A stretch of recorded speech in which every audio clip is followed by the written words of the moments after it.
जाते विदेश समाज पावे मिथ्या देवादिक बजे थाए मिथ्या तजिके में साचा बजो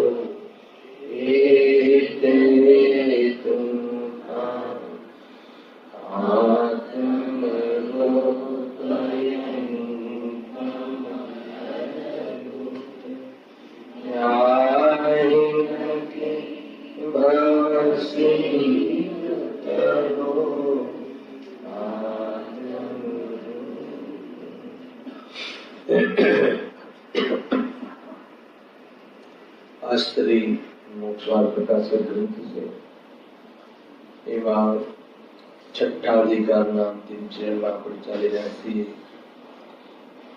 ગુરુદેવનું ગુરુનું સ્વરૂપ અને નિષદ્ધાનું નિષેધ અને સેવનનો નિષેધ એના અંતર્ગત પેજ નંબર 190 પર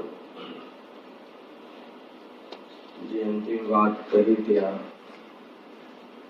કે અજ્ઞાની દ્વારા જે કુયુક્તિઓ દ્વારા કે કુતર્ક દ્વારા જે ગુરુના સ્થાપનનું જે સમર્થન છે એ સમર્થનનું જે ખંડન છે એ યુક્તિઓ દ્વારા તથા આગળના આધારે પંડિતજી કહે છે. આત્માને અહિતથી બચાવવા અર્થે ઘણો ઉપકાર રહ્યો. એમાં કાલે પ્રશ્ન ઉઠાવેલો અંતિમ 190 પેજ પર લાસ્ટ.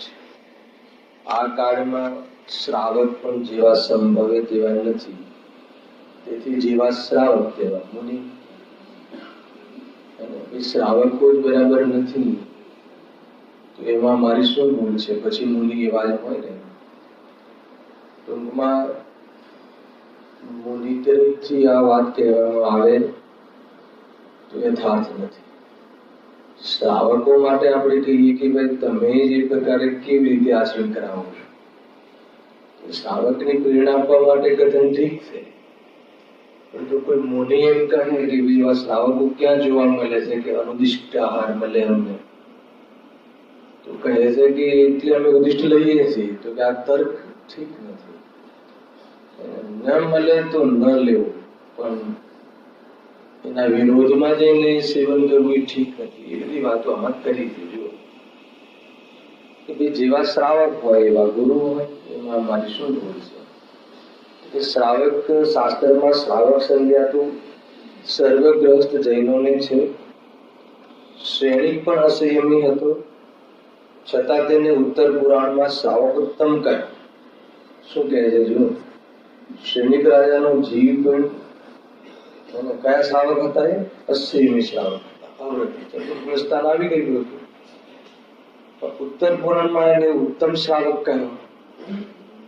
અને કોઈ શ્રાવકમાં ઘણા ભેદ છે. અસંયમી કાલે કહ્યું હતું ને, સંયમી એક દેશ સંયમી શ્રાવક, 11 વેદ પ્રતિમા જે હોય છે એ પ્રમાણેના અલગ અલગ સ્તરના શ્રાવક, નીચે પાક્ષિક આદિ શ્રાવક, નામધારી શ્રાવક, એ રીતે હોઈ શકે છે શ્રાવક.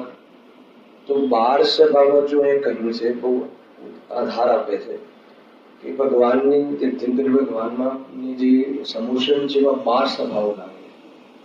તો કે 12 સભામાં શ્રાવક કહ્યા ત્યાં તેઓ બધા વ્રતધારી નહોતા. શું કહે છે? શું લોજિક છે? કેમ કે સમૂષણની ચર્ચામાં એના વર્ણનમાં અસંયમી શ્રાવકની સંખ્યા અલગથી આપી છે. એ નોંધતી થઈ ગયો કે ત્યાં સભામાં અવ્રતિ શ્રાવક બી હશે, વ્રતિ શ્રાવક બી હશે, મિથ્યા દ્રષ્ટિ બી ઘણા હોય છે, બધા સમ્યક દ્રષ્ટિ હોય એવું જરૂરી નથી. અને ત્યાં સામાન્ય શ્રાવક બી બહુ છે, નામધારી શ્રાવક પણ હોય છે, એમ કહે છે. એ લખ્યું ને, જો તેઓ સર્વવ્રતધારી હોત ભગવાનની સભામાં તો અસંયમી મનુષ્યોની જુદી સંખ્યા કહે હે ને, પણ તેમ કહી નથી. તો માટે ગ્રહસ્થ જૈન તો શ્રાવક નામ પામે છે. ટૂંકમાં જૈનમાં જન્મ્યો એટલે બી શ્રાવક એમ બી કહેવામાં આવે છે. શ્રાવક તો અનેક પ્રકારના છે. તો જેવા શ્રાવક એવા મુનિ, એ ફોર્મ્યુલા ખોટી. જેમ કે વિદ્યાર્થીમાં કોઈ ઠોઠ વિદ્યાર્થી બી હોય તો ગુરુ એના ઠોઠ હોવા જોઈએ એવું ક્યાંથી ફોર્મ્યુલા? ગુરુ તો સંપૂર્ણ જ હોવા જોઈએ એમ. અને ખરેખર તો આ લોજિક જ ઠીક નથી. કેમ કે અત્યારે બહુ વાત ચાલે છે કે શું કરે શ્રાવકો બી, એ વાત છે. પંચમકાળમાં શ્રાવક બી કયા આદર્શ મળી જાય છે? તો ગુરુમાં તમે આદર્શપણાની કલ્પના શું કામ માનો છો? જે છે એ માની લો ને. તો એ ઠીક નથી. ખ્યાલ આવ્યો? અરે ઘણી વાર મુનિ પણ પોતાના તરફથી કહે છે એમાં મારી શું ભૂલ છે? શ્રાવકો જ એવી રીતે અમને પડગાન કરે છે, એવી રીતે અમને. ઠીક નથી કે ભાઈ, એ તો તમે તમારી જવાબદારી છે. અને એમાં કોઈ શ્રાવક નું બહાનું આપીને શિથિલાચાર પોષવો ન જોઈએ. આ તો શિથિલાચાર પોષવાની વાત છે. કાલ ઉઠીને કોઈ આ વાત ક્યાં સુધી પહોંચી શકે? ખબર છે રાજુભાઈ, ક્યાં સુધી પહોંચે? કે માની લો કે પહેલાના જમાનામાં એને દેવો વખાણ બહુ સાંભળે ઉપર કોઈ મુનિરાજના, કોઈ જ્ઞાનીના, કોઈના સંયમના બહુ વખાણ સાંભળે તો એમની પરીક્ષા કરવા માટે ઉપરથી કાંઈ ના કાંઈ કુતૂહલ કરે. તો અપ્સરા મોકલી દે અથવા સ્વયં એવા રૂપ ધારણ કરીને આવે, આવીને ત્યાં નૃત્ય આદિ કરે. તો કોઈ મુનિ એમ કહે કે એમાં મારું શું ભૂલ છે? કોઈ આવી ચેષ્ટા કરે તો મને એ પ્રકારનો મોહ જાગી ગયો. તો કહે છે કે કોઈ ગમે તેવી ચેષ્ટા કરે, તમારા રત્નત્રયની રક્ષા માટે તમારે સાવધાન રહેવું. એના માટે તમે જવાબદાર છો, કોઈ શ્રાવક નહીં. ઘણા તો બહારમાં કોઈ સ્તુતિ કરે, કોઈ નિંદા કરે, કોઈ નમસ્કાર ન કરે, કોઈ વિરોધ કરે. એટલે તમારે કોઈ ક્રોધાદિ કસાયરૂપ થવું જોઈએ, કે તમારે કોઈ એવા ભોગાદિ પરિણામ રૂપે પરિણમી જવું જોઈએ. એ વાત તો ઉચિત નથી. ન થાય તો ગ્રસ્ત દશામાં રહો, પરંતુ પદમાં રહીને અને જૈન નામ ધરાવીને, જૈન ગુરુ નામ ધરાવીને અને દીક્ષાની પ્રવૃત્તિ કરીને અન્યથા પ્રવર્તન ઠીક નથી. અહીંયા એમ કહે છે. એટલે એ જે તું અને ભાઈ શું કરે, જેવા શ્રાવક એવા અમારે બનવું પડે, તો એ ઠીક નથી. એટલે પરંતુ મુનિ સંજ્ઞા તો નિગ્રંથ વિના કોઈ પણ ઠેકાણે કઈ નથી. મુનિમાં તો કોઈ એવી જાતિના થોડાક પ્રમાદી મુનિ કે થોડાક આ મુનિ કે થોડા આવા મુનિ, એવા કોઈ ભેદ મુનિરાજમાં કરવામાં નથી આવ્યા. મુનિ પદ તો એક જ પ્રકાર. ખ્યાલ કાંતિભાઈ આવું આપણે કહે ના લાગે, અસંખ્યાત અનુષ્ઠાન ન ચાલે. લોક વ્યવહારમાં અલગ વાત છે, પણ ધર્મ વ્યવહારમાં થોડો ઘણો એને એમાં કઈ સમજૂતી કરો એવું એવી જાતિની વાત ત્યાં નથી. અને એ તો જે પ્રમાણે જે કહ્યું છે આગમમાં એ પ્રમાણેનું જીવન હોવું જોઈએ. અને એમાં ક્યાં ફોર્સ છે, ક્યાં કયો ફોર્સ કર્યો કે ભાઈ તમારે આ કરવું જ પડશે અને તમારાથી ન નિભે તો નહીં કરો. પરંતુ તમે શ્રાવકનું બહાનું આપી અને શિથિલાચાર પોષણ કરો અને ગુરુ ન હોવા છતાં, મુનિગુરુ ન હોવા છતાં મુનિપણું મનાવડાવું, એ તો મુનિપણાનું શું થયું? એ તો વિરોધી થયું. એટલે કીધું ને કાલે એ ઠીક નથી. એ સિસ્ટમ નથી એમ છે ને, એ રીતે છે. જો આગળ શ્રાવકની ઓર ચર્ચા કરે છે. વળી મધ, માંસ, મધુ અને પંચ ઉદંબર આદિ ફળોનું ભક્ષણ શ્રાવકોને નથી. તેથી શ્રાવકને તો 8 મૂળ ગુણ કહે છે. માટે તેમનામાં કોઈ પ્રકાર વળી પણ શ્રાવકપણું સંભવે છે. એટલે શું કહે છે કે કોઈ આવા સામાન્ય શ્રાવક બી હોય કે ખાલી વ્રતાદિ ના હોય, અસંયમી શ્રાવક હોય, તો પછી વ્રતાદિ વાળા શ્રાવક ન હોય તો મુનિને મહાવ્રતોમાં કઈ ચલાવી લેવું જોઈએ. અને શ્રાવકો પણ ક્યાં વ્રત પાડે છે, તો અમારે પણ વ્રતમાં થોડી શિથિલતા તમે ચલાવી લો. એ લોજિક ઠીક નથી, એ ન્યાય ઠીક નથી. એ કુતર્ક છે, કુદલીલ છે અને ખોટી દલીલ છે. અને એ અહીંયા એમ કહે છે કે શ્રાવકમાં તો શ્રાવક તો એટલે તો ઘરમાં જ એ પડ્યું છે જીવ કે નહીં તો ભૂલો થાય છે. શ્રાવકમાં ભૂલ હોય, પંચમકાળમાં શ્રાવકો નબળા હોય, એટલે ગુરુમાં નબળાઈ ચલાવી લેવી અથવા ગુરુ એમ કહે કે મારામાં નબળાઈ તમે કન્સિડર કરો, તો કે એવી કોમ્પ્રોમાઇઝનો માર્ગ નથી. સમજોતાનો માર્ગ શ્રાવક ધર્મમાં છે, શ્રવણ ધર્મમાં નથી. અને સમજોતાનો ધર્મનું નામ જ શ્રાવક ધર્મ છે. આટલી કસાય છે, થોડી કસાય આવે છે તો લગ્ન કરી લેવું, એ શ્રાવક છતાં બી ત્યાં બે ચોકડી કસાયના ભાવવાળી વિતરાગતાનો પ્રયાસ કરી શકે, અનુભવ કરી શકે. પણ એ લેવલની વિતરાગતા હોય, 3 ચોકડીના ભાવવાળી વિતરાગતા હોય, ત્યાં જરા પણ કોઈ પણ જાતની ખામી, કઈ બી અનાચાર જેવું પરિવર્તન નથી ચાલતું. એટલે કહે છે કે ગુરુ તો નિર્ગ્રંથ જ હોવા જોઈએ અને સાથે 28મા ગુરુનું પાલન હોવું જોઈએ. અંદરમાં એટલી 3 ચોકડીના કસાયના ભાવની વ્યક્ત રાખતા, એ જ વાસ્તવમાં મુનિ જીવન છે, મુનિધર્મ છે. એને જ ગુરુ તરીકે સમર્થન આપવું જોઈએ અને એવા જ ગુરુ આદર્શ બનાવવા જોઈએ અને એવા ગુરુના શરણમાં આત્માનો પુરુષાર્થ કરવો. બસ આટલી વાત કહીએ. આગળ જો અહીંયા કહે છે, તેથી શ્રાવકને તો 8 મૂળ ગુણ કહે છે, માટે તેમનામાં કોઈ પ્રકાર વડે પણ શ્રાવક પણ તો સંભવે છે. પણ મુનિને લખ્યું છે 28 મૂળ ગુણ છે, તે આ વેશધારીઓમાં દેખાતા જ નથી. શું કહે? વેશધારી એટલે બહારનો ખાલી વેશ. નગ્નતા એટલી માત્ર રહીને કોઈ ગુરુ પણ આનું માન માંગે અથવા ગુરુનું સન્માન કરાવવા માંગે તો એ મુનિ છે એમ કહે. માટે તેમનામાં કોઈ પણ પ્રકારથી પણ મુનિ ગુણ સંભવતું નથી. જો એ બહુ જોરદાર લખ્યું છે. વળી ગ્રસ્ત અવસ્થામાં તો પૂર્વે જંબુકવાર આદિ ઘણા હિંસાદી કાર્યો કર્યા સાંભળવામાં આવે છે, પણ મુનિ થઈને કોઈ હિંસાદી કાર્ય કર્યા નથી, પરિગ્રહ રાખ્યા નથી. તેથી એવી યુક્તિ કાર્યકારી નથી. બધી શકે ગ્રસ્ત જીવનમાં સમ્ય દૃષ્ટિ હોય તો એને બહારમાં ગ્રસ્ત જીવનમાં યુદ્ધ આદિ એવા બધા પ્રકરણો જોવામાં આવે છે. ત્યાં જે ચોથા અવસ્થામાં સટકાયેલા જીવોની હિંસાનો ત્યાગ નથી હોતો, એવી જાતિની વિશુદ્ધિ જ નથી હોતી. ખ્યાલ આવે કે નહીં? એટલે કોઈ હિંસા કર્યા કરે એમ નહીં, એનું જીવન જ એવું હોતું નથી. એવી જાતિની એની પાસે વિશુદ્ધિ જ નથી. આંશિક વિતરાગતા છે, દ્રષ્ટિ સમ્યક છે અને વિતરાગતાનો પણ અંશ માત્ર છે. એટલે એના જીવનમાં કદાચિત કોઈ કશાયની મનતા ઘણી હોય અને એવી જાતિની પ્રવૃત્તિ આખા જીવન દરમિયાન ન દેખાય તો બી એ ગુણસ્થાનમાં એ કશાયનો અભાવ કયો નથી. આ વાત સમજવા જેવી છે. શું કહ્યું? બની શકે કોઈ ચોથા ગુણસ્થાને કશાયની મનતા ખૂબ હોય તો લગ્ન આદિ ન કરે, વેપાર આદિ ન કરે અને બહારમાં બહુ એક પ્રકારથી એવી ભૂમિકા હોય, પરંતુ કરનારીઓ કહે છે કે જ્યાં એક ચોકડી કશાયનો અભાવ માત્ર વધતો હોય ત્યાં અન્ય કશાયોનો સદભાવ એને વાસનામાં હોય છે, ભલે એના પ્રવૃત્તિમાં ના હોય ને પરિણામ. નહીં તો એ ખોટી જ પછી આગળ વધી જાય. એટલે કોઈ એવી મનતા હોય કોઈ જીવને, પરંતુ એ ચોથું ગુણસ્થાન તો ચોથું ગુણસ્થાન.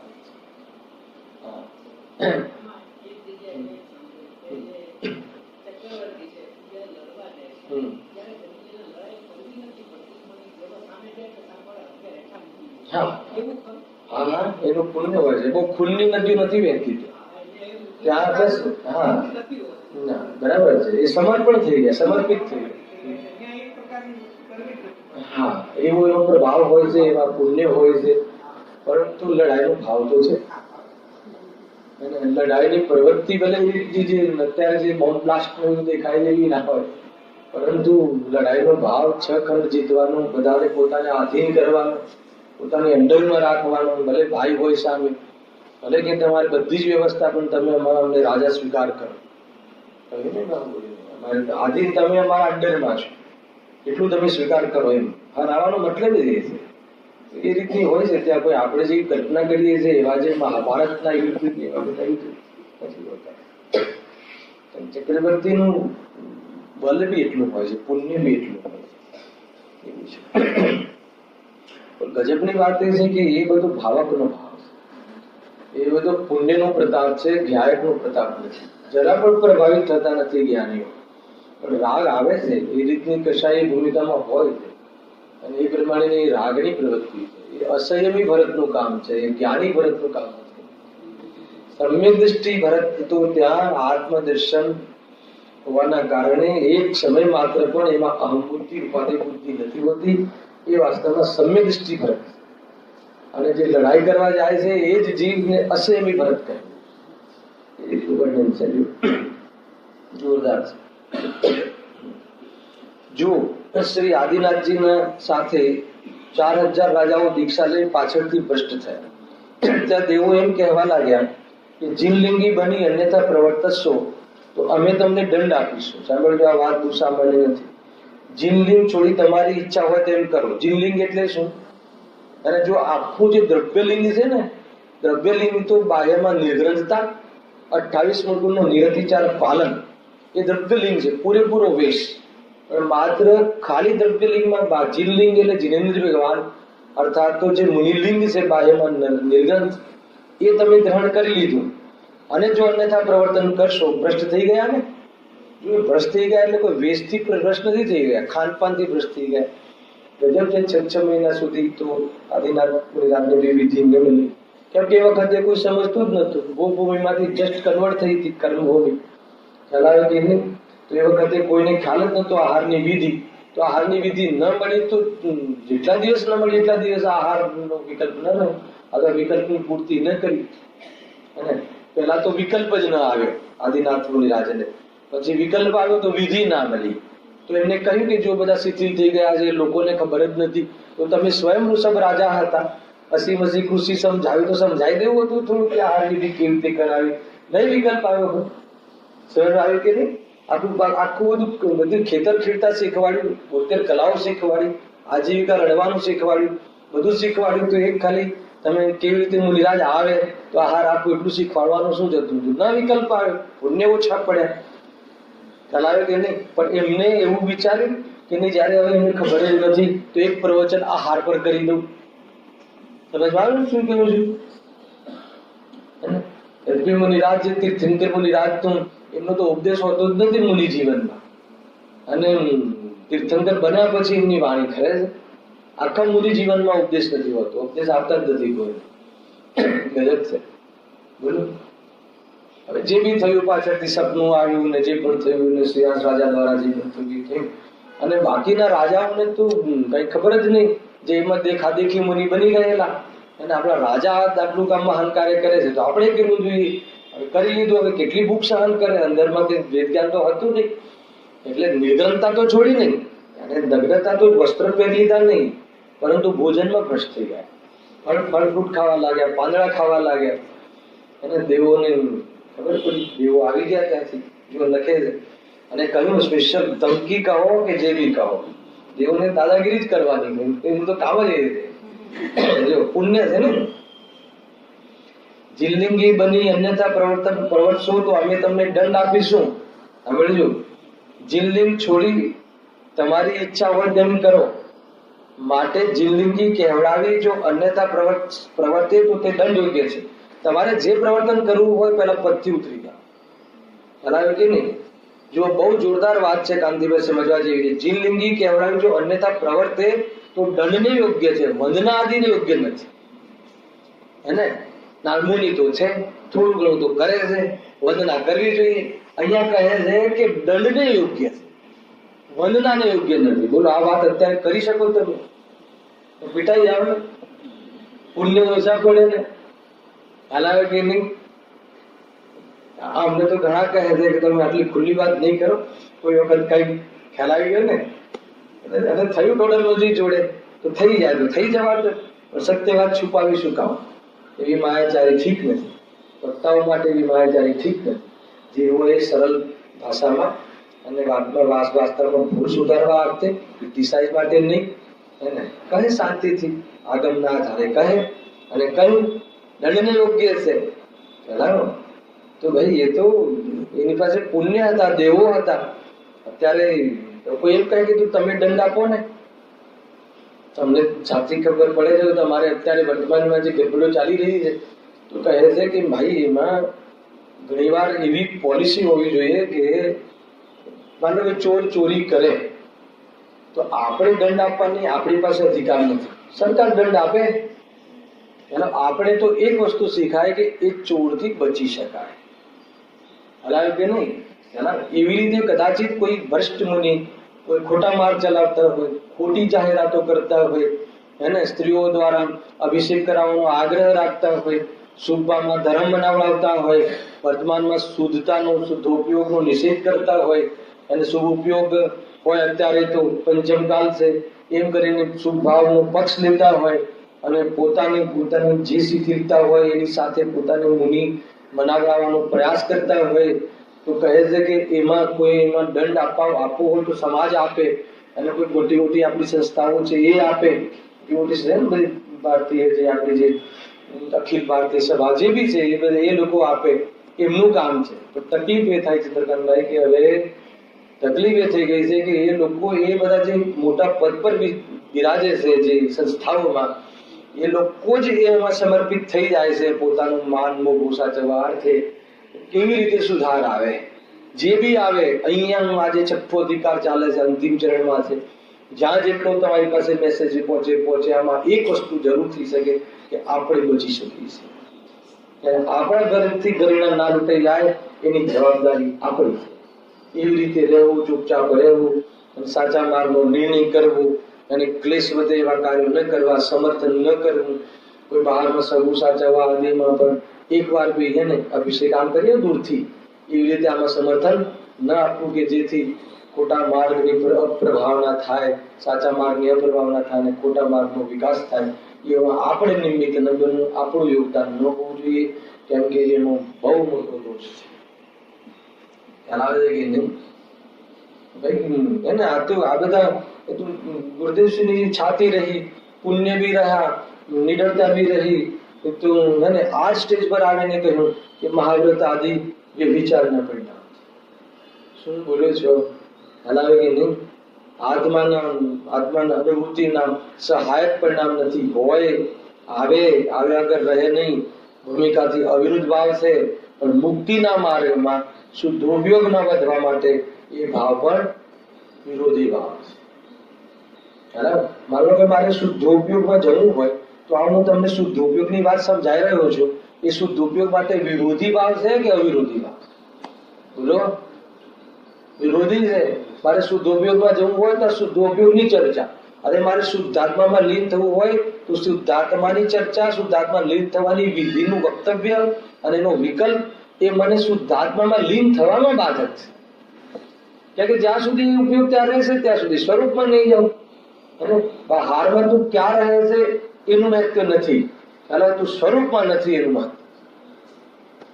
આ ઉપર ચડવા માટેની જે વાત આવે, જ્યારે ઉપરના પુરુષાર્થનો જ્યારે પ્રેરણા આપવામાં આવે ત્યારે આ રીતની વાત થતી હોય છે. પણ જ્યારે સ્વરૂપમાં જવાનો પુરુષાર્થ ન હોય અને જો તને રાગ વિકલ્પ આવે તો તું એની અંદર એમાં એ વાતાવરણમાં શુદ્ધાત્માની ચર્ચા કરજે, શુદ્ધાત્માની વાર્તા કરજે, એનો વિચાર કરજે. એવી પ્રેરણા પણ આપવામાં આવે. એવી રીતે ગજબ છે. આ વાત મને બહુ ગમે.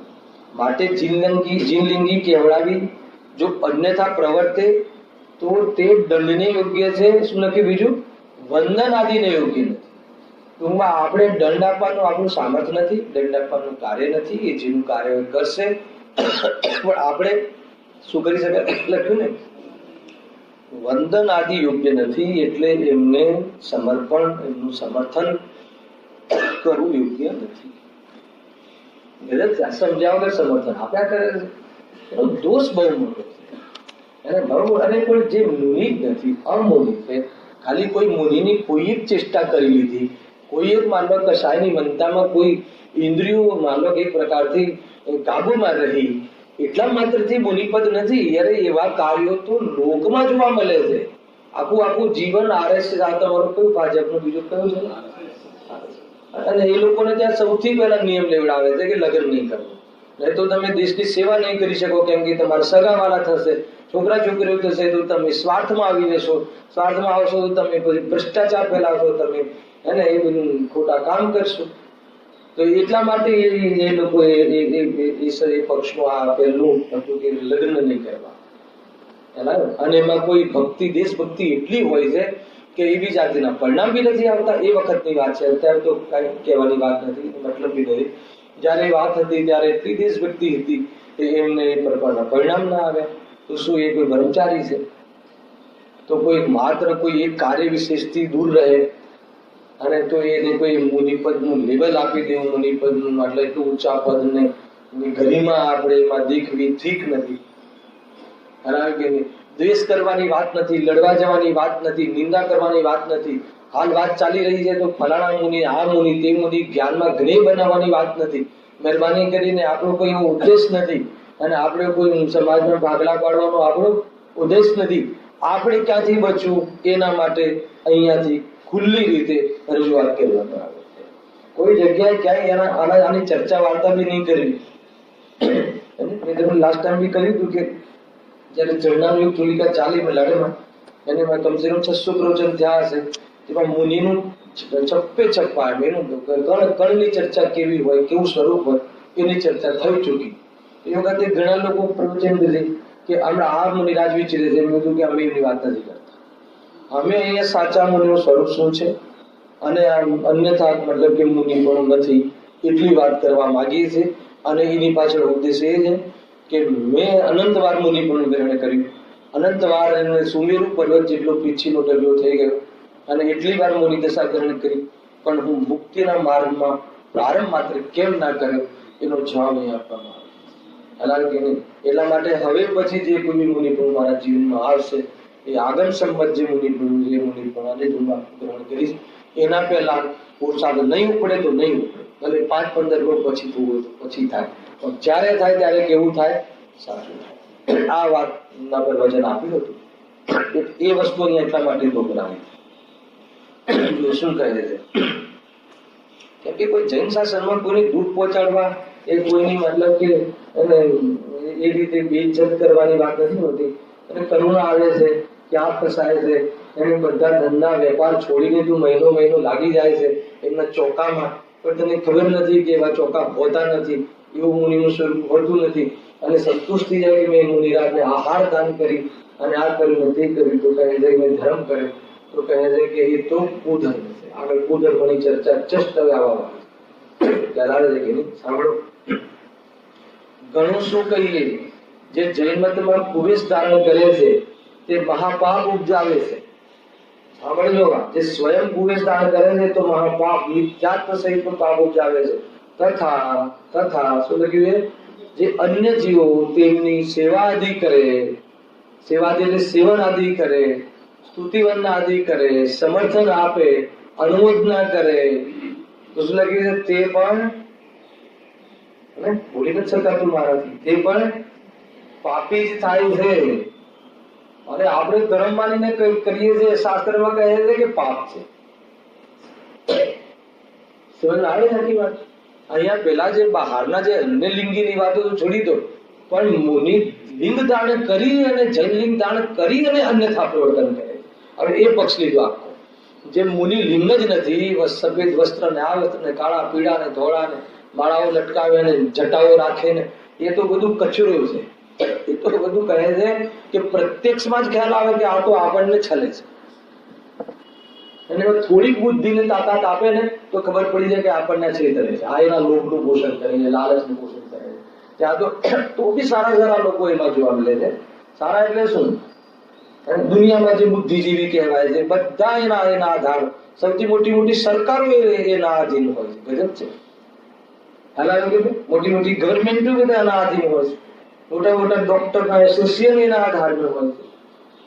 આપણને એમ લાગે કે આ શું છે, ગજબની વસ્તુ છે. અરે કેવો મહિમા ભાઈ! એ તો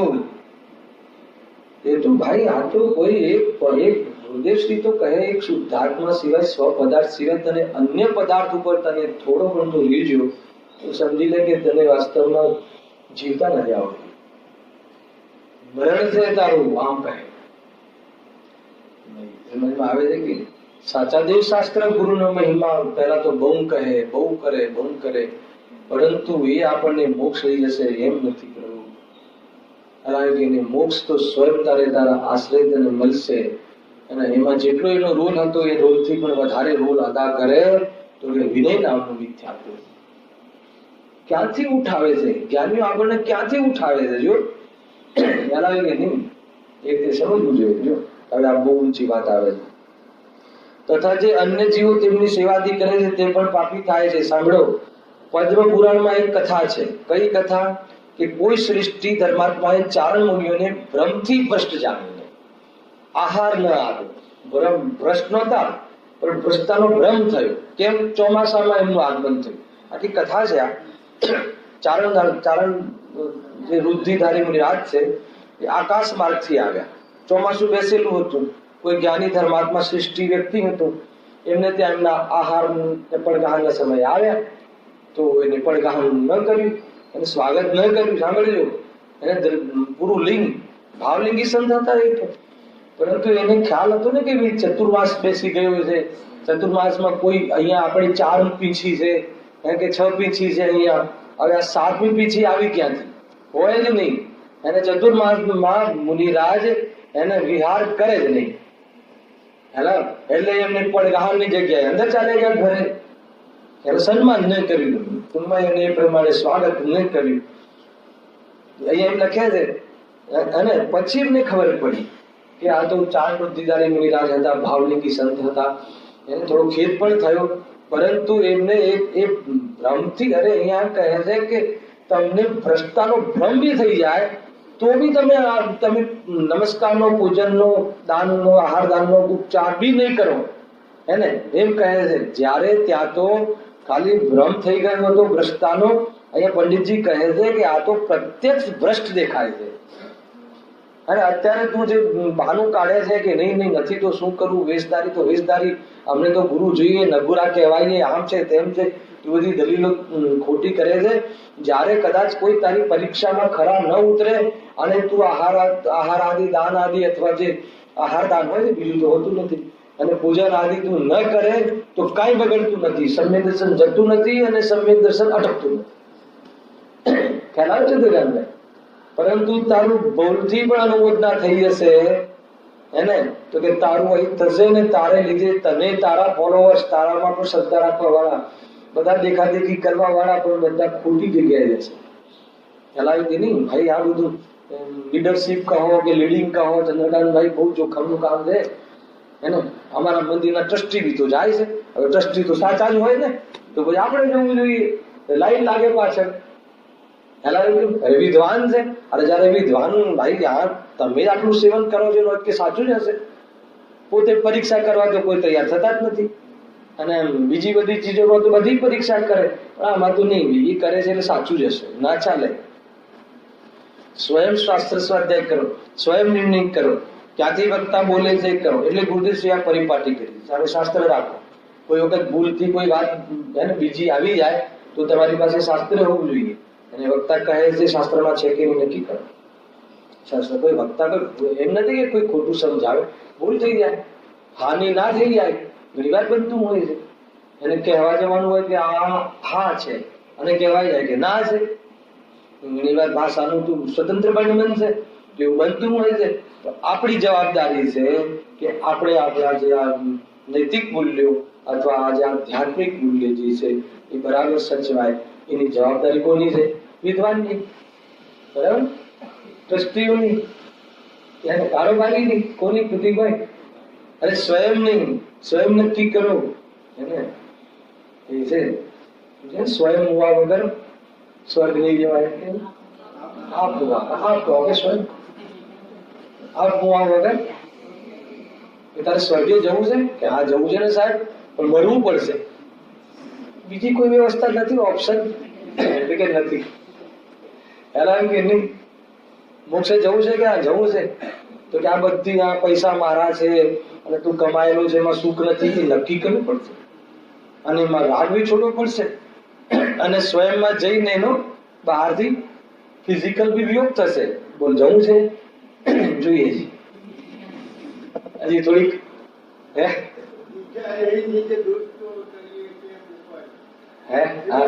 હા બરાબર છે. અગર એ દોષ ન લાગે તો એ છોડવા શું કામ તૈયાર થાય? ખ્યાલ આવે કે બહુ વિચાર કરવો પડશે, અંદરની તાકાત હોવી જોઈએ. આ સાહસની વાત છે ભાઈ, કોઈ સામાન્ય વીરાની વાત છે. એને અહીંયા આ બધું અરબો ખરબો બહારમાં સંયોગો પુણ્યના ઠાઠ એમાં અપ્રભાવી રહે અને એમાં એક પરમાણુ માત્ર પણ લાભદાયી ન લાગે, એમાં બહુ મોટું સાહસ જોઈએ છે. બહુ કમાવાનું નામ સાહસ નથી. અને સાહસ દુનિયામાં અમેરિકા આ ને તે બધા દેશોમાં ફરી ફરીને કમાયો, કેટલું સાહસ કર્યું. એ સાહસ નથી, એ તો શું કહે, શું છે, શું કહે, હે મજૂરી છે. બંદરની જેમ નાચે છે, મોહ નચાવે એમ નાચે છે. એને બહુ શાંતિથી વિચારે તો મોહ નચાવે એમ કઠપુટલીની જેમ નાચે છે. ત્રણલોકનો નાથ, ભગવાનની વિભૂતિ જોઈએ, ઉપરની સિમંદર નાથ બિરાજમાન છે, એમની પ્રભા જોઈએ, એમનું ચિત્ર જોઈએ, એમનું એને અવલોકન કરીએ. અને આપણે રોજ આમ નાની બે ચાર ખાવાની ચીજો માટે, બે ચાર અને સ્ત્રી પત્ની આદિ માટે જે નાચતા દેખાઈએ, એવું લાગે કે આપણને શરમ આવે કે ના આવે? સમજાય એવી વાત છે. તત્વ કઈ, આપણે શું તત્વ છીએ, આપણે શું છીએ એની આપણને ખબર હોવી જોઈએ, મહિમા હોવી જોઈએ. તો બહારમાં કોઈ એમ નથી કહેતો કે આજે ને આજે હમણાં પીછી કમાન્ડ લઈને બધા જતા રહી, એમ નથી કહેવું.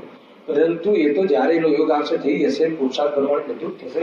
પરંતુ દ્રષ્ટિમાં તો અત્યારે તો હાલ તો એ તો તારી પાસે છે ને. અને પછી તું જો તને જીવવાની જે મજા આવશે, અરે ભોગ બી એના સાચા હોય. બાકી પેલાને તો દ્રષ્ટિમાં ભેદ જ્ઞાન નથી હોતું ને, તો એ ભોગોમાં બી ભોગવી નથી શકતો. કયા ભોગ? ઇન્દ્રિયના ભોગ પણ ખરેખર તો સમ્યક દ્રષ્ટિ જ સાચા ભોગવી શકે. હલાવો, કારણ કે એની એટેચમેન્ટ નથી હોતી, હલાવે છે. અને એટલે કોઈ એવી જાતિની અપેક્ષાઓ નથી હોતી, એટલે બહુ શાંતિથી એ પ્રવૃત્તિઓમાં રહે છે. અને પેલાને તો એ પ્રવૃત્તિ હોય ને, માનો કોઈ બી ચીજ હોય ને, ભોજન તો આવું જ બનવું જોઈએ, ભોજન તો આવું જ બનવું જોઈએ, તો લડાઈ ઝઘડામાં ભોગવી નથી શકતો. હલાવે કે નહીં? કાંઈ ઠેકાણા નથી, કોઈ ભોગવી શકતું નથી. એ દ્રવ્યાન યોગની વાત છે. અને ભોગવવામાં વિવેકી ચરણાન યોગની વાત છે. હલાવે કે નહીં? બધું યથાર્થ સમજવું. એ તો તત કે છે, કોણ ભોગવે? ખબર છે કોણ ભોગવે, હમણાં એ વાત નથી, ભોગવે એની વાત છે. તો ઘરે જઈને ભોગવીશ ને, તો એ મારે થોડો વિવેક હોવો જોઈએ ને, એ બી તો બતાવવું ને મહેન્દ્રભાઈ. અને અહીંયાથી સીધો જંગલ જવાનો હોય હેને, અને સીધો ઉપવાસમાં બેસીને મુક્તિમાં જવાનો, એકાદ વાર બી આહારમાં ના આવવાનો હોય, તો ચલો છોડો ચર્ચા. હલાવે કે નહીં? ભાઈ વાત બધી જરૂરી છે. ચારે અનુયોગોનું બેલેન્સ હોવું જોઈએ. ચારે અનુયોગોનું તાત્પર્ય વિતરાગતા છે. એ વાત ચિંતભગંતો એ કહેલી વાતને એને સ્વીકાર કરવી. આપણે તો એક આત્માની વાત કરીને સુખી થઈ જવાતું હતું, પણ એક આત્માની સાથે આ બધું આવે છે. વિતરાગતાનો અંશ જાગૃત થાય, બાકીની કશાયોના ભાવનો પુરુષાર્થ કરવાનો, એ બધી વાત આવે છે ને. એ બધી વાતોમાં છલાંગ નથી મારી શકતો તું. નિયમો, વ્રત, વાળ બધું આવે છે ને, પરંતુ એ ધર્મ અને ધર્મનું કારણ નથી. એમાંથી નીકળવા અર્થે બધી જ પ્રવૃત્તિમાંથી જીવે પસાર થવું પડે છે. એટલે ભૂલ ન કરી લે, અને એમાં એકાંત નથી જાય, એમાં દ્રવ્યાન યોગનો ઉપકાર થયો, એનાથી વિરોધી જાતિનું ભ્રષ્ટા ન આવે, એમાં ચરણાન યોગના આચરણ વિભાગનો ઉપકાર રહ્યો. અને ખરેખર તો લીનતા ચારિત્ર્ય છે એવું બતાવવા વાળું ચારિત્ર અધિકાર ચરણાન યોગ મહાન વાસ્તવમાં આપણા માટે ઉપકાર રહ્યો. અને પ્રથમાન યોગમાં હર પોઝિશનમાં કેવી રીતે જ્ઞાનીઓ અપ્રભાવી રહીને આગળ વધે છે, એની પ્રેરણા માટે પ્રથમાન યોગ આપણા માટે ઉપકારી રહ્યો. કર્મથી ભયને પ્રાપ્ત ન થાય અને પરિણામોનો ભય રહે. બે વાત, પૂર્વમાં બાંધેલા કર્મના ઉદયથી ડરે નહીં, અને વર્તમાનમાં પરિણામોનો ભય રહે. અને જો મોક્ષ માર્ગ પ્રકાશકમાં બે વાત મુખ્ય કહી કે પરિણામ બગડવાનો ભય રાખજે, અને જીન આજ્ઞા તૂટવાનો ભય રાખજે. બગડવા સુધરવાનો જીન તો બગડવાનો ભય રાખજે, બગડે નહીં. અને બીજું જીન આજ્ઞા તૂટવાનો ભય રાખજે. તું જે નિરૂપણ કરે છે, સમજે છે, એમાં જીન આજ્ઞાનો ભંગ ના થવો. અને પરિણામથી આપણે વિરત રહેવું હોય તો પરિણામની સામે નથી જોવાનું. એ દ્રવ્યાન યોગ કહે છે અપરિણામીને જો તો તારા પરિણામને બગડવા સુધારવાનો ભય રાખવાનો અર્થ જ એ છે કે અપરિણામીને જો. હલાવ્યું કે નહીં? પરિણામોથી વિરક્ત રહેવું એનું નામ વાસ્તવમાં પરિણામથી બગડવા સુધારવાનો ભય રાખે. આ રીતે છે આખી વાત. એટલે દરેક વસ્તુ એમ છે કે અપરિણામીની સામે કેમ જોવું છે, બતાવો. પરિણામ બગડી જશે તો એટલે અમે અપરિણામીમાં જતા રહીએ છીએ. એ વાત એટલી તો આવે છે કે નહીં? અપરિણામીમાં જવાની વાત એટલા માટે આવે છે કે પરિણામમાં સદૃશ્યતા, અપરિણામ જેવું અપરિણામીનો સ્વભાવ છે એવી સદૃશ્યતા પરિણામમાં આવે. એટલી બધી વાત છે. થોડુંક અધ્યાત્મ કહી દઉં ને પાછું તમને, થોડુંક અધ્યાત્મ શું કહે, અને આ તો બધી વાતો આવી જોઈએ. જો અહીંયા શું કહે છે, બહુ જોરદાર છે. પદ્મ પુરાણમાં એક કથા આવે છે. હા, આ વાત મુખ્ય કહી. અહીંયા તો પ્રત્યક્ષ જે ભ્રષ્ટ છે, પેલા તો કેવા ભ્રષ્ટ હતા? ભ્રષ્ટ હતા જ નહીં. ચારણ મુનિમાં તો ભ્રષ્ટતા હતી જ નહીં, પરંતુ ત્યાં ભ્રષ્ટતાનો ભ્રમ હતો તો બી ઉપચાર ન કર્યો વંદના સ્તુતિનો. અને તને તો પ્રત્યક્ષમાં તારી ઓછી બુદ્ધિમાં પણ ખબર પડે છે કે આ પ્રત્યક્ષ ભ્રષ્ટતા છે, તો પછી તને વંદના સ્તુતિ કરવાનો ભાવ આવે છે તો સમજી લે કે તને બીજી કોઈ વાત છે. હલાવે કે નહીં? આપણે તો આપણું પુણ્ય બાંધી લેવું, એ જેવા હોય એવા. આપણે શું છે, આપણે તો હાર આપી દીધો ને તો એમ ના ચાલે. હલાવે કે ખ્યાલ એ જેવા હોય એવા. આપણી તો કશાયની મનતા થઈ ને. આપણે તો મુનિ સમજીને આપ્યું ને. અરે મુનિ સમજીને આપવાનો માર્ગ નથી, મુનિને આપવાનો માર્ગ છે. હલાવે કે નહીં? એ તો દ્રવ્ય સ્વભાવથી પત્નીના જીવને પણ ભગવાન જો, પણ પરિણામની અંદર તો એની પાવરતા છે, એનું જ્ઞાન કર. દ્રવ્ય સ્વભાવની ઓળથી તો માકડાના જીવને પણ ભગવાન જો, એકેન્દ્રીય ઝાડના જીવને પણ ભગવાન જો, પણ પર્યાયની અંદર જે પાવરતા છે એનું યથાર્થ જ્ઞાન કર. વિવેક રાખ. હલાવે કે નહીં? સ્વભાવથી તો જીવ માત્ર ભગવાન છે. એ તો દ્રષ્ટિનો પાયો ઘાડી દે દેતો, અને હજી તો એ ખબર નથી. હલાવે કે નહીં? અને પરિણામોની અંદર, જે પ્રવૃત્તિની અંદર, પર્યાયની અંદર કયા સ્ટેજમાં, કયા સ્તરમાં શું પોઝિશન હોય, એના માટે તું 14 ગુણસ્થાનો યથાર્થ અભ્યાસ કર. ને તું કહેશે કે તું વિવેકરૂપ થઈ અને તારી ભૂલથી પણ તું ભ્રષ્ટ માર્ગની અનુમોદના કરી દીધી તો તું નહીં છૂટે. છૂટવા માટેનો અવસર બી નહીં મળે. છૂટવાની વાત દૂર થઈ ગઈ. ઉદયસિંહ કહે કે કપડાનો ધાગો રાખે એને અને મુનિ માને ને મનાવડાવે તો કે નિગોદ નો બંધ થાય. ખાલી કપડાનો આટલો ટુકડો રાખે અને મુનિ માને ને મનાવડાવે પરિગ્રહ. ખ્યાલ કે વાત જો ગજબ છે. તો પદભ્રષ્ટને દાનાથી આપવા કેમ સંભવે? હવે આગળ પ્રશ્ન, એક પ્રશ્ન. અમારા અંતરંગમાં શ્રદ્ધાન તો સત્ય છે, પરંતુ બાહ્ય લજ્જા આદિ વડે માત્ર શિષ્ટાચાર કરીએ છીએ, ફળ તો અંતરંગનું થશે. શું કીધું? ખ્યાલ આવ્યો ભાઈ? તમે જ કહો છો ને ક્રિયાનું કોઈ ફળ હોતું નથી. શું કહ્યું? શાસ્ત્રમાં કહ્યું ને ક્રિયાનું ફળ કેટલું? 0. પરિણામનું ફળ કેટલું? અલ્પ. અને અભિપ્રાયનું ફળ કેટલું? અનંત. હે ને? અભિપ્રાય, પરિણામ અને ક્રિયા. બહારમાં ક્રિયાનું તો કોઈ ફળ જ નથી. તમે કહો છો કે ભાઈ ક્રિયાનું ફળ નથી, પણ સાથે એ બી કહ્યું છે કે પરિણામ અને ક્રિયાને નિમિત્ત નૈમિતિક છે. એ તું ભૂલી ગયો. હલાવે કે નહીં? ભાવના કે તને બહારમાં ક્રિયા દેખાય તો અંદરમાં પરિણામ ના હોય, ના બને. અંદરમાં પરિણામ હોય અને બહારમાં ક્રિયા ના થાય એવું તો બને. સમાજની લાજથી કોઈ હોય ને, આપણે મુમુક્ષુમાં કોઈ આગળ પડતા હોય તો કે મુમુક્ષુ સમાજ શું કહેશે, આપણે આ નથી આપવો, એટલે ક્રિયા નથી કરી, પણ અંદરમાં તો ભાવના હોય કે નહીં આ છે એવું બને. હલાવે કે નહીં? પરંતુ ક્રિયા કરતો હોય અને અંદરમાં પરિણામ ના હોય, બને નહીં. અને જ્યારે તારી રીતિ જ ખોટી છે તો અભિપ્રાયમાં ભૂલ ના હોય, બને નહીં. સમજ આવે કે નહીં? અરે તારે જરૂર શું છે? પણ તને બહારમાં જે આ કોઈ લખી આપેલું થોડી છે. બસ એટલું છે કે તારે મોક્ષ માર્ગને તારે ધારણ કરવો છે, અને મોક્ષ માર્ગમાં પ્રવર્તકને જે સાચા એના ગાઈડ હોય તો આપણે જવું, ના હોય તો નહીં જવું. વાત કેટલી છે, એમાં કઈ મોટી વાત છે? અને દુનિયાને દેખાડવા માટે ધર્મ હોતો નથી. દુનિયાને દેખવાનું નામ ધર્મ નથી. વિતરાગતા વાસ્તવમાં બહાર તો દેખવાનું નામ જ ધર્મ નથી.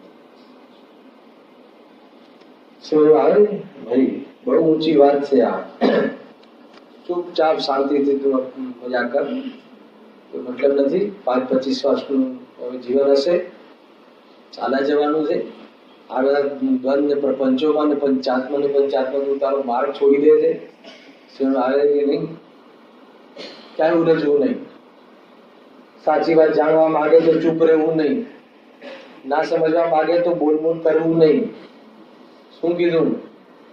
આ છે વાસ્તવમાં જૈન ધર્મની પ્રમાણિકતા. એવી રીતે છે. જો શું કહે છે, અમારા અંતરંગમાં તો જ્ઞાન તો સત્ય છે, પરંતુ બાહ્ય લજ્જા આદિ વળી આગળ આવી ગયેલું છે. અને થોડી શરમ આવે, અને આપણા મોટા બધા અગ્રણી બધા કરતા હોય, નેતાઓ બધા સમાજના, ને આપણે કેવું લાગે તો કે ના કરતા આપણે બહારમાં શિષ્ટાચાર કરી લઈએ, સમાજમાં શું એકતા રહે. બરાબર છે. અમે કાલે બી કહ્યું હતું, પછી તમે સમાજની એકતા પછી દેશની એકતાની વાત આવશે ત્યારે શું કરશો?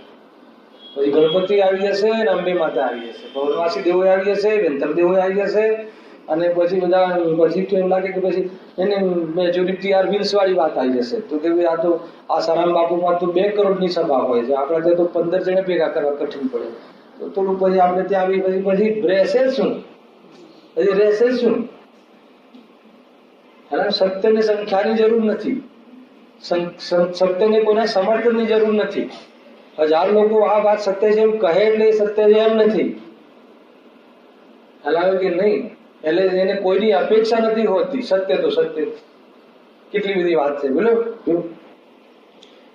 જો જોરદાર વાત આવે છે. સત્યપાઉલ ગ્રંથમાં લજ્જાદિ વડે પણ વંદન આદિનો નિષેધ બતાવ્યો છે, જે અમે પહેલા જ કહી રહ્યા છે. હવે જો એનું જે લોજિક છે ને જબરજસ્ત છે. આપણે એમ કહીએ છીએ કે શું કરે, લજ્જા આદિથી સમાજમાં બેઠા છીએ અને એક જાજમ પર બેઠા છીએ, તો થોડુંક આપણે શું કરવું જોઈએ? થોડુંક તો આપણે થોડુંક તો બને છે, થોડુંક છે. હવે સાંભળજો, બહુ લોજિક. વળી કોઈ બળાત્કારથી મસ્તક નમાવી હાથ જોડાવતો હોય, માનો કે એને માથા ઉપર ઘન મૂકી દે અને કે તું પગે લાગ, એ રીતે કદાચ લાગુ પડતું હોય તો સમજમાં આવે છે કે તું એટલે ત્યાં હતો. એમાં તો તારું અનુમોદના કે તારું સમર્થન કે અભિપ્રાય કાંઈ નથી. એ તો અમે સમજીએ. શું કે છે? વળી કોઈ બળાત્કારથી મસ્તક નમાવી હાથ જોડાવતો હોય ત્યારે તો એમ સંભવે કે આ મારું અંતરંગ નહોતું, પણ એમાં તો આપણે માની લઈએ કે મારું અંતરંગમાં નહોતું, અમારો કોઈ અભિપ્રાય નહોતો ત્યાં જવાનો. પણ હવે શું કરે, બાંધીને લઈ ગયા અમને, પિસ્તોલ બતાવીને લઈ ગયા અમને, ખ્યાલ આવે કે નહીં? અને એટલે તમે અમને જોયા હશે, અને ત્યાં તો આપણને ખબર પડે કે એનો અભિપ્રાય નતો, આ નતો, તે નતો. કોઈ મહિલા, કોઈ માતા બેન પર બળાત્કાર થાય તો એ કુશીલમાં નથી ગણાતો.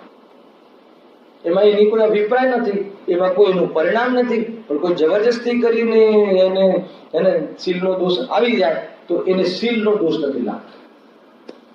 ખ્યાલ આવે કે નહીં? પણ કોઈને એવું તો હોય નહીં, પણ સ્વયં એવી ચેષ્ટા કરે, સ્વયં એના મન બગાડે તો કહે છે કે એ તો કે તારો દોષ છે. એ લખ્યું છે. પણ પોતે જ જ્યાં માનાથી વડે નમસ્કાર આદિ કરે ત્યાં અંતરંગ શ્રદ્ધાન કેમ ના? ત્યારે જ્યાં તારો માલ ત્યાં મળતો જ નથી, જ્યાં તારે જે જરૂર છે એ વસ્તુ ત્યાં મળતી જ નથી, અને તું પ્રવૃત્તિ કરે એને તો એ પ્રવૃત્તિની પાછળ તો કંઈક રાજ હોય કે ના હોય, પરિણામે હોય, અને અંદરમાં લાલચ હોય, માનની કશાય હોય, કે કાં તો ભય હોય, કાંઈ નું કાંઈ હોય, બહારનો ફેસિલિટી મળે છે એ છીનવાઈ જશે. હેલા, કોઈ બહારમાં કોઈ ટ્રસ્ટીઓ હોય અને આપણને બહુ ફેસિલિટી આપી દીધી હોય, અને પછી ટ્રસ્ટી કોઈ આવી ખોટી માન્યતા ઘુસાડવા માંગતા હોય, હવે આપણે સમર્થન ન કરીએ તો આપણી વ્યવસ્થાઓ જતી રહે. અને પુણ્ય પર ભરોસો રાખ, અને વ્યવસ્થાને આધીન નથી જીવન, તું વ્યવસ્થાનો આધી જ નહીં બનને, એ આદત જ નહીં રાખને. હલાવી કે નહીં? આ બહુ જરૂરી છે. જો પણ પોતે જ જ્યાં માનાથી પડી નમસ્કાર આદિ કરે ત્યાં અંતરંગ શ્રદ્ધા કેમ ના કહેવાય? હવે કેવી રીતે માની? તને કોઈ જબરજસ્તી તો લઈ નથી જતું, તને કોઈ ધક્કો મારી જાય, તું સ્વયં વિચારે છે. એક વાર ભાઈ તમને કહું, કોઈ જગ્યાએ પહેલા જવાનું છે તું પ્રસંગોમાં, તો ત્યાં લગ્નમાં રાત્રિ ભોજન નિષેધ હોય છે આપણે ત્યાં, પણ કોઈ અન્ય મતીને ત્યાં હોય તો એ લોકો એટલું આપણું રિસ્પેક્ટ રાખે છે કે જૈન ભાઈઓને બોલાવ્યા છે, અને રાત્રિમાં ભોજન કરતા નથી હોતા, તો એ લોકો 5 વાગે અલગ કાઉન્ટર રાખે છે અને આપણું જૈન ભોજન ત્યાં મૂકતા હોય છે. બરાબર, બાકાયદા કનમૂળ રહી રાતે. અને પછી આવે આમ જૈન ભાઈ આવે એમને ત્યાં શૂટિંગ વૂટિંગ થઈને, અને એમને બોલા ભાઈ કહે કે તમારા માટે ભાઈ સાહેબ વ્યવસ્થા છે, તો કે નહીં અમારે બધું ચાલે છે. હવે અમારે તો વાંધો નથી, તમે ચિંતા નહીં કરો. તને કોઈ જબરજસ્તી તો ત્યાં બેસાડ્યા નથી કાઉન્ટર પર, પણ તું પોતે જ કેવું લાગે ત્યાં પેલા કાઉન્ટર પર 10-20 જ જો હોય, અહીંયા બધા શેઠિયાઓ હોય, તો આપણને માન કોણ આપે? ખ્યાલ આવે કે એના કરતા આપણે અહીંયા જમવું આ છે તે છે, અથવા કોઈ લાભ હોય, કોઈ લાલચ હોય, કોઈનું કાંઈ હોય, કોઈ ભય હોય અને કોઈની કોઈ વાત અંદરમાં બનતી હોય છે. જેમ કોઈ પોતાના અંતરંગમાં તો માંસને બુરું જાણે છે, બરાબર છે, પણ રાજાધિકને ભલું મનાવવા અર્થે માંસ ભક્ષણ કરે તો તેને વૃદ્ધિ કેવી રીતે બને? રાજાને સારું દેખાય. આજકાલ તો આ બધા બહુ ટ્રેન્ડ ચાલે છે કે ભાઈ આમ તો અમે છે ને સેવન નથી કરતા, ડ્રિંક સાથે અમે શરાબ લેતા નથી, પરંતુ જો આ બહારમાં અમેરિકા ને આ ને ફોરેન જાપાનીઝ ને આ બધી પાર્ટીઓ આવે તો આપણે એમને પછી એની સર્વિસ આપવી પડે છે. શું કહે છે હલાવે કે નહીં? અને સર્વિસ આપતા આપતા ક્યારેક બે ચાર વાર એટલો મોટો માણસ કહે તો કંપની પણ શું કહ્યું રાજુએ? કંપની પણ આપવી પડે. હવે આને શું કહેવાનું, શું સમજાવવાનું? ખ્યાલ આવે કે નહીં આવે? એક વાર મારે ફોરેન જવાનું થતું, પેલા હવે ઓછું થઈ ગયું, તો એ લોકો દાવત આપે. હવે એમની દાવત એટલે मैंने કીધું કે ભાઈ જય સાહેબ આए हैं तो उनको जरा दावत पे बुलाओ. મેં કીધું કે અમે તો જતા નથી, અમે તો આજે મગફાટ લઈને આવ્યા છીએ, કુકર છે તો અહીંયા મારું કરી લઈશું અને અમારે ચાલી જાય છે. હવે એટલો મોટો માણસ ત્યાંનો રાજા કે જે હવે એને ખરાબ લાગ્યું હોય તો મેસેજ આવે કે અમારું અપમાન થયું. મેં કહ્યું કે રિલિજિયસ બેઝથી અમે લોકો આ નથી લેતા, તો એને બહુ રિસ્પેક્ટ આવી. હલાવે કે રિલિજિયસ બેઝ જ્યાં કહ્યો રિલિજિયસ બેઝથી છે તો પછી તો અમારે ક્યારે કોઈ જગ્યાએ એપોઇન્ટમેન્ટ લેવી જ ના પડે. ઇનકા ટાઈમ મત બિગાડ, એ ધાર્મિક જીવે. 10 મિનિટમાં આપતા લીધે ફટાફટ. અરે કાંઈ તમને એવું લાગે છે અત્યારે યુવા વર્ગને કે એનાથી કામ થાય છે? રોંગ છે. है ना? હું તો બેઝિક નીતિ છે, આ નીતિ છે, આ તમે સમજતા નહીં કે આ ધર્મની વાત નથી. નીતિ બી એક શાસ્ત્ર છે. જો લોકમાં કહે કે તમારી પ્રોડક્ટ સારી હોય, તમારું નેચર સારું હોય, તમારું ડીલિંગ સારું હોય, તમારું ઉધારી આપતા હોય અને પછી બી માલ ના લે, ખાલી શરાબ પીવાથી લે, તો એ વેપારી પર ભરોસો નહીં કરતા. શું કહ્યું? તમારી પ્રોડક્ટ ટોપ હોય, બરાબર છે, તમે બરાબર એને ઉધારી આપતા હોય, પણ પેલાને તમે ખુશ ના રાખ્યો એના જે પરચેઝરને, એટલે તમને કામ ના થયું, તો એના ભરોસે કામ નહીં કરતા, એમાં કોઈ મતલબ નથી. એ લૌકિકમાં બી નીતિ કરી છે. એટલે એવી જાતિના દૂષણો હોય તો છોડી દેવા જોઈએ. મુમુક્ષુમાં તો હશે જ નહીં, છતાં બી કોઈ મિત્રમાં જોવા મળે તો એને સમજાવું કે ભાઈ પુણ્યના ઉદયથી મળે છે અને એની મરજીથી નથી મળતું. એને જરૂર હોય તો આપણે ધક્કો મારીએ તો બી લઈ જાય, બને નથી બનતું. એવા કામ નહીં કરવા, એ આપણને શોભતું નથી. એ કહે છે કેટલી બધી જોરદાર મેસેજ છે. કેવી રીતે મનાય? તને કોઈ જબરજસ્તી તું કહેતું નથી, પણ તને અંદરથી જ કોઈ ડર રહે છે, અંદરથી જ માનની ભૂખ છે કે નહીં આટલા મોટા રાજાની પડખે જઈને આપણે એની પાર્ટીમાં હોઈએ તો આપણું વટ પડે અથવા આપણું પ્રેસ્ટીજ વધે. આ તારું મને ઠીક નથી ચિંતન. તો પછી અમે કેવી રીતે માનીએ કે અંતરંગમાં તો નહોતું શું, પરંતુ બહારમાં એવી ખાલી ચેષ્ટા શું હોય? ખાલી શું હોય? અંદરમાં પરિણામ વગર કેવી રીતે સંભવ છે? એને ક્રિયા દેખાય ને પરિણામ ન હોય, બને નહીં. અને પરિણામ જયારે આમ એકદમ વિપરીત છે તો અભિપ્રાય બી તારો ખોટો હોય, ભલે તને તત્વ બોલતા આવડતા હોય ને સમજાવતા આવડતા હોય, એનાથી કાંઈ ભલું થતું નથી. તેમ કોઈ પોતાના અંતરંગમાં તો કુગુરુનું સેવન બુરું જાણે, પણ તેને એવા લોકોને ભલું ભલાવવા અર્થે તેનું સેવન કરે તો તેને સાચો શ્રદ્ધાની કેવી રીતે મનાય? માટે બાહ્યથી તેનો ત્યાગ કરતા જ અંતરંગમાં ત્યાગ સંભવે છે. એકલો બારમાં ત્યાગ હોય તો અંતરંગમાં ત્યાગ હોય એવું નથી, પરંતુ અંતરંગમાં ત્યાગ ત્યારે માનવામાં આવે કે જયારે બહારમાં તો ક્યારે ના આવે. આટલું ફોર્મ્યુલાઓ બધી કોઈ કે નહીં અમે બહારમાં આમ તમે અમને અભિપ્રાય બી નથી, અમને બધી ખબર બી છે આ કુદેવ છે કુગુરુ છે, પરંતુ અમને બરાબર અંતરંગ અમારું અભિપ્રાય અમારો સાચો છે, અમારી માન્યતા બી સાચી છે, પણ આ બહારમાં થોડીક આ શિષ્ટાચાર નિભાવવો પડે એવો છે એટલે ભાઈ આવ્યા છીએ તો કહે છે કે તું તને છેલ્લે છે. અરે ભૂલ છે.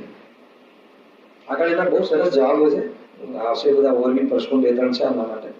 જો તેથી જે શ્રદ્ધાના આદિ સહિત જીવ છે તેમને તો કોઈ પ્રકારથી પણ એક કુગુરુઓની સેવા શુશ્રૂષાની કરવી યોગ્ય નથી. ઉડાવી વાત જબરજસ્ત. એ પ્રમાણે કુગુરુના સેવનનો એ નિષેધ કર્યો છે. ઓર એક પ્રશ્ન 5 મિનિટમાં લઈએ, 5 મિનિટ છે. કોઈ તત્વ શ્રદ્ધાની કુગુરુ સેવનથી કોઈ તત્વ શ્રદ્ધાનીને એ કુગુરુ સેવનથી કેવી રીતે મિથ્યાત્વ છે ખ્યાલ આવે કે નહીં? માનો કે અંદરમાં આપણને સ્વ શું છે, પર શું છે, રાગ શું છે, એને જ્ઞાન શું છે, આશ્રમનું ધ્યેય છે, અને સંગમ નિજરા મોક્ષ આદિ ઉપાધિ છે, એ બધું તત્વ આપણું સાચું હોય અને કોઈ કુદેવના મંદિરમાં ચાલ્યા ગયા તો આપણું તત્વ શ્રદ્ધાન અભરાઈ ગયું અથવા તત્વ શ્રદ્ધાન મારું જતું રહ્યું, એ કેવી રીતે બને? તત્વ શ્રદ્ધાન તો રહે કે ના રહે?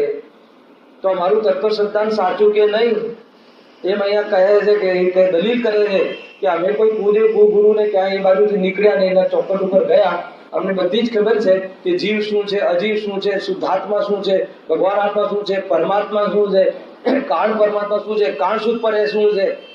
હજુ બોલ બે ચાર લીટીઓ ખ્યાલ આવે કે નહીં? સમજ આવે કે નહીં? તો એ તત્વ અમારું કઈ રીતે ખોટું થઈ ગયું? એમાં અમારી એની માન્યતા અથવા અમારી જે એ સંબંધી અમારી જાણકારી ખોટી કેવી રીતે થઈ ગઈ? આ એક પ્રશ્ન. ખ્યાલ આવે મહેન્દ્રભાઈ શું કહેવા માંગે છે?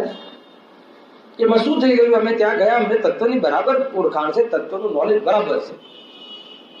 હવે એ જો આ કેવી દલીલ, આ દલીલો અત્યારે ચાલી રહી છે. જો એટલું જબરજસ્ત ઉદાહરણ આપે છે, જેમ શીલવતી સ્ત્રી પોતાના ભરતારની માફક પર પુરુષની સાથે રમણ ક્રિયા સર્વથા કરે, એટલું ખતરનાક ઉદાહરણ આપ્યું છે.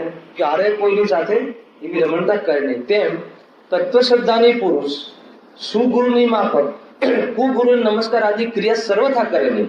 પેલા તો આ એક રિઝલ્ટ બતાવી દીધું, પછી લોજિક આપશે.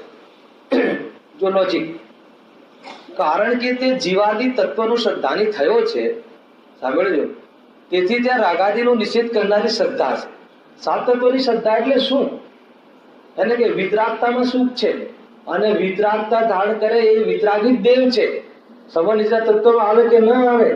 તો પછી જ્યારે તને વિતરાગતાની શ્રદ્ધા થઈ હોય તો જે વિતરાગી નથી એવા કુગુરુની સાથે સુગુરુ જેવું સમર્થન કે વંદન આદિ અથવા એવી સેવા કરવાની વાત ક્યાંથી આવે? બતાવો મને. એ મને પંડિતજી કહે છે કે હા, કારણ કે તે જીવાદી તત્વનો શ્રદ્ધાની થયો છે. તું કે જીવાદી તત્વનો શ્રદ્ધાનીનો તું અમને આરોપ આપે છે કે અમને તો એ વખતે તું એ માને છે કે અમને તો તત્વ શ્રદ્ધા છે, તેથી ત્યાં રાગાદિનો નિષેધ કરનારી શ્રદ્ધા કરે છે. તત્વ શ્રદ્ધામાં તો રાગાદિનો નિષેધ છે. વિતરાગ ભાવને શ્રેષ્ઠ માને છે. આનું નામ સાત તત્વની શ્રદ્ધા. વિતરાગતાને શ્રેષ્ઠ માનવી, રાગાદિની શ્રદ્ધાનો નિષેધ કરવો, રાગાદિમાં લાભ નથી એવી રીતે રાગાદિની નિષેધ કરવો. તેથી જેનામાં વિતરાગતા હોય એવા ગુરુને જ ઉત્તમ જાણી નમસ્કાર આદિ કરે છે. પણ જેનામાં રાગાદિ હોય તેને નિષેધ જાણી નમસ્કાર કદી પણ કરે નહીં. આ લોજી કેવી રીતે કરે? તમે સાત તત્વની તમને શ્રદ્ધા છે એનો એ કયા આધારે કરો છો? તમે જયારે કુદેવ કુગુરુના સમર્થન કરો છો તો પછી તમને સાત તત્વની શ્રદ્ધા છે એ વાત ખોટી છે. કે સાત તત્વની શ્રદ્ધામાં વિતરાગતાની શ્રદ્ધા છે. સાત તત્વમાં રાગની એ પણ શ્રદ્ધા છે. એટલે જ્યાં જે રાગને ધારણ કરે એ જ તમારું શ્રદ્ધાની કે તમારું આદર્શ કેવી રીતે થઈ શકે? જે રાગને ધારણ કરે એ આપણું શ્રદ્ધાની કે આપણું આદર્શ થઈ જ ના શકે.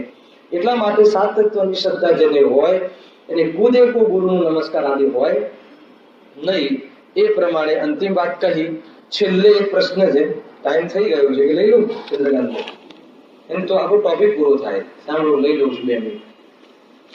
જેમ રાજાધિકને નમસ્કાર કરીએ છીએ તેમ આમને પણ કરીએ છીએ. શું કહ્યું? હવે લોકમાં નથી કરતા. કોઈ કલેક્ટર, કોઈ કમિશનર મુસલમાન હોય, અન્ય મતીનો હોય તો બી આવે તો આપણે એને ઉભા થઈ જઈએ, સન્માન આપીએ, હાથ જોડીને જે બી વિધિ થતી હોય એ કરતા હોય. નથી કરતા. સમય દ્રષ્ટિ બી કરે તો પછી ત્યાં કરવામાં આવે છે તો એનાથી બી આ ગયા ગુજર્યા છે. આ તો થોડાક તો બરાબર છે કે નહીં? આ એમ પ્રશ્ન કરે છે. એમ આપણે કોઈ આવે, કોઈ કલેક્ટર આવે આપણા અહીંયા બોરીવલી ઝોનમાં તો આપણે લોકવ્યવહાર બી બોલાવીએ, એને જમાડીએ, એને નાસ્તો કરાવીએ, જે બી હોય એ કરાવીએ. પણ મને બતાવો, આપણે એમ કહીએ છીએ કે હે સ્વામીજી તિષ્ઠો તિષ્ઠો તિષ્ઠો એમ કહીને બોલાવીએ. એ લૌકિક પદ્ધતિ છે ને? એ તો બધું જ સેવન કરે પણ આપણે શું ખવડાવવું એ તો આપણો વિવેક હોવો જોઈએ. હલાવે છે કે નહીં? પણ એ લૌકિક પદ્ધતિ છે, ધાર્મિક પદ્ધતિ નથી. એ લૌકિક વ્યવહાર છે. એ ચારિત્રનો દોષ છે. એ કોઈ સારી વાત છે નથી કેવું? એ શ્રદ્ધાનો દોષ નથી. એ દર્શન મોની ભૂલ નથી. પરંતુ કુગુરુમાં તો શ્રદ્ધાનો દોષ આવે, એમ હમણાં કહેશે. કેમ? કેમ કે તમે એ ધર્મના પ્રચારક છે, ગુરુ ધર્મના પ્રચારકો હોય છે, અને એ જયારે ધર્મથી વિરોધી કાર્ય કરે તો બી તને એનો પ્રેમ આવે, રુચિ આવે, તો કહે છે કે શ્રદ્ધાનો દોષ છે. અને શ્રદ્ધાનો દોષ ઘણો મોટો છે. બહારમાં લૌકિકમાં તો કોઈ સમય દ્રષ્ટિ કોઈ રાજાના ત્યાં નોકરી કરતું હોય તો રાજા આવે ને ત્યાં પ્રથા હોય કે રાજા આવે ડૂબા થવાનું, ડૂબા થવું પડે. તો એ કોઈ નાનો થઈ ગયો, એ તો એની સેવા બજાવે છે, એ તો લૌકિક વ્યવહાર છે, એ ધાર્મિક પદ્ધતિ નથી. લખ્યું છે રાજાથી કઈ ધર્મ પદ્ધતિમાં નથી, અને ગુરુનું સેવન તો ધર્મ પદ્ધતિમાં છે. રાજાદિકનું સેવન તો લોભાદિકથી થાય છે. જો ત્યાં તો લોભની મુખ્યતા હોય છે, એટલે ત્યાં તો ચારિત્ર મોહનો જ ઉદય સંભવે છે. એ તો ચારિત્ર મોહની ભૂલ છે. પણ ગુરુઓના ઠેકાણે કુગુરુઓની સેવ્યા, એનું સમર્થન કર્યું. ત્યાં તત્વશ્રદ્ધાના કારણરૂપ તો ગુરુ હતા. સાંભળજો, આગળ તત્વશ્રદ્ધાનો એને દાવો કર્યો છે ને, આપણે તત્વશ્રદ્ધા તો રહે છે. હવે સાંભળજો કે ત્યાં તત્વશ્રદ્ધાના કારણરૂપ તો ગુરુ હતા, તેમનાથી તો આ પ્રતિકૂળ થયું. હવે લજ્જા આદિકથી પણ જેને કાળમાં વિપરીતતા ઉપજાવી, તેને કાર્યભૂત તત્વશ્રદ્ધામાં ડરતા ક્યાંથી હોય? શું કેવું થાય છે આ કથનમાં? ખ્યાલ આવે છે કોઈને? ફરીથી કહું છું, સાંભળો કે એક હોય છે કારણ અને એક છે કાર્ય. તો સાચા દેવ શાસ્ત્ર ગુરુનું શ્રદ્ધા એ કારણ છે, અને સાત તત્વની શ્રદ્ધા એ કાર્ય છે. નિમિત્ત નિમિત્ત શું કહ્યું? સાચા દેવ શાસ્ત્ર ગુરુનું શ્રદ્ધા એ કારણ છે, અને કાર્ય કયું? સાત તત્વની શ્રદ્ધા એ કાર્ય છે. તો કારણ કાર્યનો આવો સંબંધ છે. હવે તું કુદેવનું સમર્થન કરે છે, ખ્યાલ? એ તો ખોટા ગુરુ છે. તો પછી તારું જે સાત તત્વની જે શ્રદ્ધાનું કાર્ય છે એનો તું દાવો કરે છે કે અમને છે, એ સાચું કેવી રીતે? ખ્યાલ? કારણ કે જેને ખોટા ગુરુનું શ્રદ્ધા હોય એને સાત તત્વની શ્રદ્ધા ક્યારે ના. જ્ઞાન હોઈ શકે, નોલેજ હોઈ શકે, એકેડેમી હોઈ શકે, પ્રોફેસર હોઈ શકે, એ બધું હોય છે, પરંતુ શ્રદ્ધાની ના હોય છે. કારણ કે કોઈ નોલેજ હોવું એનું નામ શ્રદ્ધા નથી. નોલેજ તો કોઈ બી ને હોય, તમે કોઈ બી ને ભણાવો તો નોલેજ તો લઈ લે. નોલેજની વાત નથી, શ્રદ્ધાની વાત છે. તેના કાર્યભૂત તત્વ શ્રદ્ધાનું દ્રઢતા ક્યાંથી હોય? માટે ત્યાં તો દર્શન મોહનું ઉદય સંભવે છે. પેલા રાજા આદિને મનવું થાય એ બધું તો વાસ્તવમાં લોભ આદિ હોય છે. સંસારમાં લોભ હોય છે, એ બહારમાં આપણા ગામની બધી સગવડ બરાબર કરાવવાનો રાગ હોય છે, એટલે એ રાજાના હાથમાં હોય છે બધું. એ પ્રમાણેનું ત્યાં નિમિત્ત નિમિત્તિક કાર્ય હોય છે, ત્યાં લૌકિક વ્યવહાર છે. એ ધર્મ પદ્ધતિ નથી, એ ચારિત્રની ભૂલ છે, ચારિત્રનો દોષ છે. પરંતુ અહીંયા આ ક્ષેત્રમાં તો દેવશાસ્ત્ર ગુરુના ક્ષેત્રમાં તો વાસ્તવમાં સાત તત્વની શ્રદ્ધારૂપી કાર્યમાં એકમાત્ર કોઈ નિમિત્ત કારણ હોય તો સાચા દેવશાસ્ત્ર ગુરુ છે. અને તને જો ખોટા દેવશાસ્ત્ર ગુરુ પ્રત્યે તને પ્રેમ હોય તો તને જે સાત તત્વની શ્રદ્ધાનો તું દાવો કરે છે, દ્રઢતા માને છે, કેવી છે? ખોટી છે. ના, અમારે તો ભૂલ થાય જ નહીં. અમે કોઈ બી મંદિરમાં ચાલ્યા જઈએ તો એ અમે હું જીવ છે ના ભૂલીએ. અરે પણ તું હું જીવ છું, હું વિતરાગી, મારો સ્વભાવ છે, એ તને તું ન ભૂલે, એ તો જ્ઞાનમાં ન ભૂલે. પરંતુ તને રાગી જીવ ગમે છે તો તને એનું શ્રદ્ધાન કેવી રીતે થયું? એ તો કહે પહેલા. એનો અર્થ એ થઈ ગયો કે તને તું પોતે છેતરે છે. એમ અહીંયા વાત કરી. ત્યાં પંડિતજી એમ કહે છે, માટે ત્યાં તો દર્શન મોહનું ઉદય સંભવે છે. એ પ્રમાણે કુગુરુઓનું નિરૂપણ કર્યું. અહીંયા સુધી કુગુરુનું જે સ્વરૂપ અને એની શ્રદ્ધાનો નિષેધ, અને એમાં જે પણ યુક્તિઓ તને તે લગાવી એ બધી ખોટી છે, એની સિદ્ધિ કરી. માટે તું આત્માનું હિત ચાહતો હોય તો સાચા ગુરુના સમર્પણ થઈ જા. સાચા ગુરુની પાસે એને જે પ્રમાણે કહ્યું હોય એ પ્રમાણે માર્ગમાં પ્રવર્તન કર. એ વાત કહી છે. હવે નેક્સ્ટ શનિ અંતિમ વાત છે કુધર્મ. એમાં મેં બહુ જબરજસ્ત વાત કરી છે. કુધર્મનું સ્વરૂપ અને એને અપનાવવાનો નિષેધ, એની ચર્ચા નેક્સ્ટ શનિ. સહેજાનંદ